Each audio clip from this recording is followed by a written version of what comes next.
আসসালামু আলাইকুম রহমতুল্লাহি ওবরকাতুহু।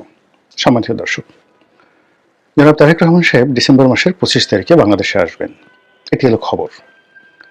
এবং এটিকে শতভাগ নিশ্চিত ধরে বিএনপি যারা নেতাকর্মী তারা সর্বোচ্চ চেষ্টা করছেন জনাব তারেক রহমান সাহেবের স্বদেশ প্রত্যাবর্তনটিকে উদযাপন করার জন্য। এখন এই সময়টিতে তারেক রহমান সাহেবের দেশে ফেরা কতটা উচিত কতটা অনুচিত, বা তিনি এতদিন কেন এলেন না, এখন কেন এলেন, এবং তার এই আশার যে পরিণতি সেটি কি ঘটতে যাচ্ছে, এই বিষয়গুলো নিয়ে আমার মস্তিষ্কে যে চিন্তাগুলো নাড়া দিচ্ছে, অথবা আমি রাজনীতি যতটুকু বুঝি, কোনো রকম পূর্ব প্রস্তুতি ছাড়াই আমার হৃদয় থেকে যে কথাগুলো এই মুহূর্তে উৎসরিত হবে সেটা হলো আমার চিন্তা চেতনা এবং আমার প্রজ্ঞার ফলাফল। আপনারা শুনবেন, ভালো লাগলে স্মরণে রাখবেন, আর ভালো না লাগলে ক্ষমার সুন্দর দৃষ্টিতে দেখবেন। প্রথমত, আমি সেই গত 14 মাস থেকে, একবার ফার্স্ট ডে থেকে আমার কাছে মনে হয়েছে যে 8 তারিখে, ডিসেম্বর মাস নয়, ঠিক জুলাই মাসের যে বিপ্লব, জুলাই আগস্টের যে বিপ্লব, যেটি 5ই আগস্টে পূর্ণতা পেল এবং সরকার যেদিন গঠিত হলো ডক্টর মোহাম্মদ ইউনূসের নেতৃত্বে, তার আগের দিন পর্যন্ত জামাত এবং বিএনপির হাতে পর্যাপ্ত সুযোগ ছিল, সুবিধা ছিল। তারা সেই অপরচুনিটিটা হারিয়েছে, নষ্ট করেছে। অর্থাৎ আগস্টের 5 তারিখ, 6 তারিখ, 7 তারিখ, 8 তারিখ বিএনপি এবং জামাতের যা করণীয় ছিল সেটি তারা করেনি। ক্যান্টনমেন্টে জামাতের আমির গিয়েছেন, বিএনপির মহাসচিব গিয়েছেন, অন্যান্য নেতৃবৃন্দ গিয়েছেন। তারা ইচ্ছা করলে আরো একদিন পরে যেতে পারতেন এবং সেখানে রাজনৈতিক নেতৃবৃন্দ যারা আছেন, ইনক্লুডিং জনাব তারেক রহমান সাহেব সহ, সম্মিলিতভাবে যদি তারা একত্রে বসতে পারতেন, বিশেষ করে এখানে দুটো পক্ষ, বিএনপি এবং জামাত, তারা যদি একত্রে বসতেন এবং কিছু ইসলামী সংগঠন যারা আছেন, যারা যথেষ্ট স্যাক্রিফাইস করেছেন, তারা যদি বসতেন, তাহলে একদিন ডিলে হলো তুলনামূলকভাবে এখন যা কিছু ঘটছে তার চেয়ে পরিস্থিতি ভালো হতো। এবং যখন তারা এই কাজটি না করে সেনা প্রধানের আহ্বানে সেখানে গেলেন এবং ঠিক একটা জগা খিচুড়ি সরকার গঠিত হলো। সেখানে সেনাবাহিনীর ডিজায়ার ছিল, বিএনপির ডিজায়ার ছিল, জামাতের ডিজায়ার ছিল, ডক্টর মোহাম্মদ ইউনূসের ডিজায়ার ছিল, এনসিপির ডিজায়ার ছিল। এই বিষয়গুলো তারা করা হয়নি। 2 নম্বর হলো যে বিএনপি এবং জামাত তারা রাজনীতির মুরব্বী, তারা কোনো অবস্থাতেই রাজনীতির এই বিষয়াদি নিয়ে তাদের যে পারস্পরিক যে আলোচনা, পলিটিক্যাল ডিসিশন, সেই ডিসিশনে এনসিপিকে বা বৈষম্য বিরোধী ছাত্র আন্দোলনে যারা নেতৃবৃন্দ রয়েছেন তাদের সঙ্গে বৈঠক করাটাই তাদের ঠিক হয়নি, উচিত হয়নি। তারা আমাদের সন্তানসমূহ, আমরা যে কোনো ব্যাপারে একটা সিদ্ধান্ত নেব এবং তাদের কল্যাণের জন্য আমাদের যে সিদ্ধান্ত, সেই সিদ্ধান্তটাই তাদেরকে জানিয়ে দেওয়া উচিত ছিল, যেভাবে নেপালে ঘটেছে। এই 3টি ভুলের কারণে প্রথম দিন থেকে, সরকারের প্রথম দিন থেকে আজকের দিন পর্যন্ত একটার পর একটা অনাসৃষ্টি ঘটে গেছে। এবং এই কথাগুলো দেখবেন যে আমার একটা কনসিস্টেন্সি রয়েছে, ধারাবাহিকতা রয়েছে। এবং এই কারণে কি হলো, দেখুন, আগস্ট মাসের 5 তারিখ পর্যন্ত 2024 বিএনপির সঙ্গে আমার বা জামাতের সঙ্গে আমার যে সখ্যতা ছিল, ঘনিষ্ঠতা ছিল, আমি 5 তারিখের পর থেকে ধীরে ধীরে ধীরে ধীরে তাদের যে সংস্রব, এর থেকে নিজেকে আলাদা করে একজন স্বতন্ত্র মানুষ হিসেবে, একজন আলোচক হিসেবে, রাজনৈতিক বিশ্লেষক হিসেবে নিজেকে তুলে ধরার চেষ্টা করেছি দলীয় বৃত্তের বাইরে। এবং ওই দিনই ডিসেম্বর মাসের 6 তারিখে আমি সিদ্ধান্ত নিয়েছি যে এইবারের নির্বাচন আমি করব না। বোঝার চেষ্টা করুন। কাজে আমি যে কথাগুলো বলছি সেই কথাগুলো ঠিক একই কথা কিন্তু আমি সেই 2014 সনে যখন নির্বাচন হলো তখন থেকে আওয়ামী লীগকে বলে আসছিলাম। তখন আমি আওয়ামী লীগ করতাম যে ইমিডিয়েটলি একটা ইনক্লুসিভ নির্বাচন দিয়ে দেন। এই নির্বাচনটিকে 3 মাসের দিকে যায় না, এটা একটা বিনা ভোটে নির্বাচন হয়ে গেছে। 15 দিনের মধ্যে এটা বাদ দিয়ে বিএনপিকে ইনক্লুড করে একটা তত্ত্বাবধায়ক সরকার গঠন করে নির্বাচন দিয়ে দেন। আর যদি না দেন, আপনাদের যত দিন যাবে, এমনকি 10 বছর পরে যদি আপনার পতন হয়, মানে তত 10 বছর পরে পতন হলে 10 বছর সময় লাগবে আপনাদের রিগেইন করতে। আর 15 দিন পরে যদি আপনারা ক্ষমতা হস্তান্তর করেন, তাহলে 15 দিনও লাগবে না আপনাদেরকে রিভাইভ করতে। তো সেইটা আমি 4 বছর ধরে আওয়ামী লীগের বিরুদ্ধে প্রচার করেছি। তো এই যে যখন এই সরকার এলো, তখন যেহেতু আমি পুরো সময়টা 2014 থেকে আওয়ামী লীগের রোশানলে আর বিএনপিতে যোগদান করার পর 2018 সালের পর থেকে রীতিমতো আওয়ামী লীগের হিট লিস্টে। ফলে আওয়ামী লীগ অন্যান্য বিএনপি যে সকল রাজনৈতিক নেতৃবৃন্দ রয়েছেন তাদেরকে ক্ষয়ক্ষতি করার যে সকল চেষ্টা করেছে, প্রায় সবকিছুই আমার উপর করা হয়েছে। অন্যেরা আহাজারি করেছে, মিডিয়ার সামনে এসে বলেছে, কিন্তু আমি কথাগুলো বলিনি এবং বলবো না। এর কারণ হলো এগুলো অ্যাবজর্ব করার সক্ষমতা আল্লাহ আমাকে দিয়েছেন বলেই তারা এই কাজগুলো করতে পেরেছে। তো এটা তারপর তারা আমাকে যে অত্যাচার করেছে, জুলুম করেছে, আল্লাহ যে তাদের সে জুলুম অত্যাচারের প্রতিকূলে আমাকে বাঁচিয়ে রেখেছেন, এই জন্য আমি শুকরিয়া আদায় করছি। আবার ধরুন এই সময়টিতে বিএনপি বা জামাতের সেই পুরো সেই 2018 থেকে একেবারে 2024 সন পর্যন্ত আমার যে এন্ট্রান্স ছিল, সংযোগ ছিল, তো আমি অন্যান্য যারা সুযোগ নিয়েছেন এমন কোনো সুযোগ নাই যেটি আমার জন্য প্রযোজ্য ছিল না। সরকারে এখন যারা চালাচ্ছেন তাদের কাছ থেকে সুযোগ নিতে পারতাম, বিএনপির কাছ থেকে নিতে পারতাম, জামাতের কাছ থেকে নিতে পারতাম, অথবা যারা এই সময়টিতে সুযোগ বিতরণ করেছেন, আসলে জ্ঞান বুদ্ধি বা কোনো জায়গাতে আমার কাছে নিজেকে তাদের সাথে হীন মনে হয়নি কখনো। এই কথাটা বললাম এই কারণে যে তাদের অনুমতিও দরকার ছিল না। এই যে একটা অরাজক অবস্থার মধ্যে অন্যান্য যারা সুযোগ নিয়েছেন, আমি যদি একটু চেষ্টা করতাম বা ইচ্ছা করতাম, এই সুযোগ নেওয়া আমার জন্য কোনো বিষয় ছিল না। 2-4টে ব্যাংক দখল করা, 2-4টে টেলিভিশন দখল করা, 2-4টে পত্রিকা অফিস দখল করা, তারপরে আওয়ামী লীগের 2-4 দশজনকে সেফ এক্সিট দেওয়া, এক একটা ডিল হয়েছে। যারা সেফ এক্সিট দিয়েছেন শত শত কোটি টাকার ডিল হয়েছে। আওয়ামী মাইন্ডের যে সকল ব্যবসা প্রতিষ্ঠান রয়েছে শত শত কোটি টাকার ডিল হয়েছে। এগুলো আমার জন্য কোনো ব্যাপারই ছিল না। আমি এই লাইনের মানুষ, সব মুখস্থ, সব জিনিসগুলো মুখস্থ। ফলে 5 তারিখ সকালবেলা থেকে আমি চেষ্টা করলে কয়েক হাজার কোটি টাকার মালিক সহ মানে পদ পদবি আমার জন্য কোনো ব্যাপার ছিল না। কাকপক্ষীয় টের পেত না। এখন চাঁদাবাজ হিসেবে, দখলবাজ হিসেবে যাদের নাম আসছে, আমি এই কাজ করলে আমার নাম আসতো না। এর কারণ হলো আমি কৌশলগুলো জানি।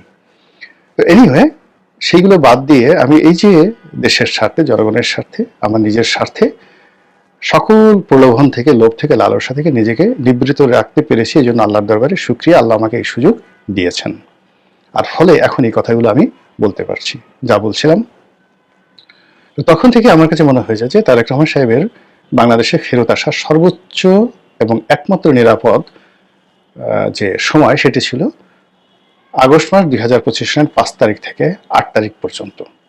যেদিন সরকার গঠন হয়েছে সেই দিন আর ক্ষমতার লাটাই তারেক রহমান সাহেবের হাতে নেই।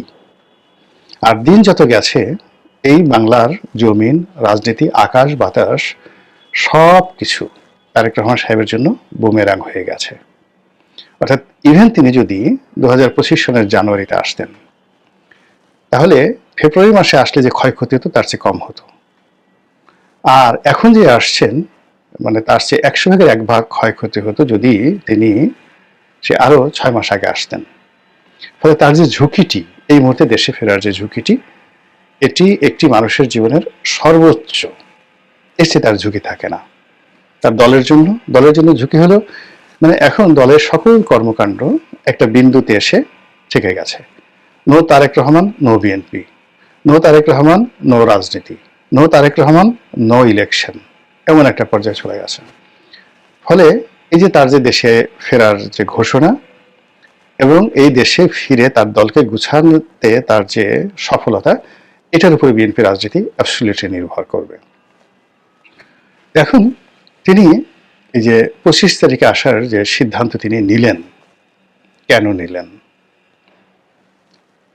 এবং এটার পরিণতি কি হতে পারে সেই ব্যাপারে আমি, যাকে বলা হয় Maulana Abul Kalam Azad, India wins freedom, পৃথিবীর ইতিহাসে যে সকল রাজনীতির বই রয়েছে তার মধ্যে অন্যতম। ভারত যেভাবে স্বাধীন হলো সেই বইতে মাওলানা আবুল কালাম আজাদ, ইন্ডিয়ান কংগ্রেসের সবচেয়ে দীর্ঘকালীন যিনি প্রেসিডেন্ট ছিলেন এবং স্বাধীন ভারতের প্রথম শিক্ষামন্ত্রী, তো এই প্রজ্ঞাপন মানুষটি একটা বক্তব্য দিয়ে গেছেন। রাজনীতির যখন ক্রিটিক্যাল মোমেন্ট আসে, ভীষণ রকম ক্রিটিক্যাল মোমেন্ট আসে, তখন নেতার সামনে দুটো সিদ্ধান্ত নেওয়ার সুযোগ এসে যায়। প্রথম সিদ্ধান্ত হলো যে এই ক্রিটিক্যাল মোমেন্টে তার হৃদয় থেকে, মন থেকে যেটা নিঃসরিত হয় এবং জনগণ যেটা আশা করতে পারে না, স্বপ্ন দেখতে পারে না বা বলতে পারে না, সম্পূর্ণ ব্যতিক্রম ধর্মী একটি নতুন চিন্তা, চেতনা এবং সিদ্ধান্ত যখন কোনো একটা নেতা নিতে পারে, ইতিহাস পাল্টে যায় এবং নেতার বিজয় হয়। এগুলো একটা। তাহলে কি হলো, যখন একটা ক্রিটিক্যাল সময়ে যায়, সেই ক্রিটিক্যাল সময়ের মধ্যে আপনি স্বাভাবিকভাবে জীবনযাপন করবেন, হাওয়া যেদিকে যায় সেভাবে চলবেন, অথবা আপনি সব কিছুর ঊর্ধ্বে গিয়ে এমন একটা সিদ্ধান্ত নেবেন যার মনোমস্তিষ্কে যা কিনা কোনো অবস্থাতেই মনোমস্তিষ্কে অন্য মানুষের আসে না। এই আপনার ব্যতিক্রমধর্মী অল অন এ বোল্ড ডিসিশনের কারণে আপনি বিজয়ী হবেন। কিভাবে? সম্রাট Constantine the great, Constantine the great, রোমের সম্রাট, তো তিনি রোমের কাছাকাছি মার্চ করছেন এবং তিনি জানেন যে রোমান যে বাহিনীর সঙ্গে এখানে যে রাজনীতি চলছে তিনি পারবেন না। তো ওই মুহূর্তে তাকে একটা সিদ্ধান্ত নিতে হবে এবং যুদ্ধের আগে অলনে ছাড়েন তিনি একটা সিদ্ধান্ত নিলেন। তিনি খ্রিস্ট ধর্মকে রাষ্ট্রধর্ম ঘোষণা করলেন, নিজে খ্রিস্ট ধর্মে দীক্ষিত হলেন এবং জনগণের মধ্যে একটা নতুন উন্মাদনা তৈরি করে, যুদ্ধে জয়লাভ করে এই একটা নতুন ডাইনেস্টি তৈরি করলেন। এই পুরো সিদ্ধান্তটি মানে খ্রিস্ট ধর্ম প্রতিষ্ঠিত হওয়ার 300 বছর পরে প্রথম একজন সম্রাট উইদিন 1 মিনিটের মধ্যে নিয়েছিলেন। একই বিপদে পড়েছিলেন সম্রাট বাবর। তিনি আসলেন, যুদ্ধ করলেন, পানিপথের যুদ্ধ, এরপর রাষ্ট্র প্রতিষ্ঠা করতে গিয়ে তাকে পরপর কয়েকটি যুদ্ধ করতে হয়। তো গুজরাটের একটি যুদ্ধে গিয়ে, অর্থাৎ এই যে নরেন্দ্র মোদীর যে এলাকা, এই এলাকার লোকজন খুবই দুর্ধর্ষ, তাদের সাথে যুদ্ধ করতে গিয়ে তিনি আর পারছিলেন না, তার সৈন্যবাহিনীর মনোবল ভেঙে যাচ্ছিল। বাবর মদ্যপান করতেন নিয়মিত। তো তিনি সেই যুদ্ধের ময়দানে হঠাৎ করে মদ্যপান বন্ধ করে দিলেন, মদের সকল ভাণ্ড সব ফেলে দিলেন, দিয়ে তিনি ঘোষণা করলেন তিনি আর জীবনে মদ খাবেন না। তার এই রাষ্ট্র শাসন, রাষ্ট্র জয় বিজয়, এটি একটি জিহাদি কর্ম। ফলে তিনি যদি জয়লাভ করেন তাহলে হবেন গাজী, আর মরলে হবেন শহীদ। এই কথা বলে তিনি যখন তলোয়ার নিয়ে যুদ্ধের ময়দানে গেলেন, তার সৈন্যদের মধ্যে একটা উন্মাদনা তৈরি হলো এবং তিনি একটা ডাইনেস্টি তৈরি করে ফেললেন, 350 বছরের ডাইনেস্টি। এই হলো সম্রাট বাবর। এইভাবে নেতার একক, মানে এই যে বাবর বা সম্রাট কনস্টান্টাইন, কিংবা ওই যে ইতিহাসের যে আইরিশ বীর রবার্ট ব্রুস, তারা যে সিদ্ধান্তগুলো নিয়েছেন, বিশ্বাস করেন কোন উপদেষ্টার পরামর্শ নয়, কোনো জনগণের কথা নয়, তিনি একা ছিলেন, তানহাই, সেই একা থেকে তিনি এই সিদ্ধান্তগুলো নিয়েছেন। তো তারেক রহমান সাহেবের এই যে দেশে ফেরার যে সিদ্ধান্ত, এরকম একটা ঝুঁকিপূর্ণ মুহূর্তে যদি এককভাবে তার নিজের সিদ্ধান্ত হয়, কারো পরামর্শ না হয় এবং তিনি কারো দ্বারা ইনফ্লুয়েন্সড নন, কলনে ছাড়েন, তার মধ্যে একটা ইলহাম এসে গেছে, তার কাছে মনে হয়েছে এই মুহূর্তে বাংলাদেশে তার যাওয়া উচিত এবং তিনি যাবেনই।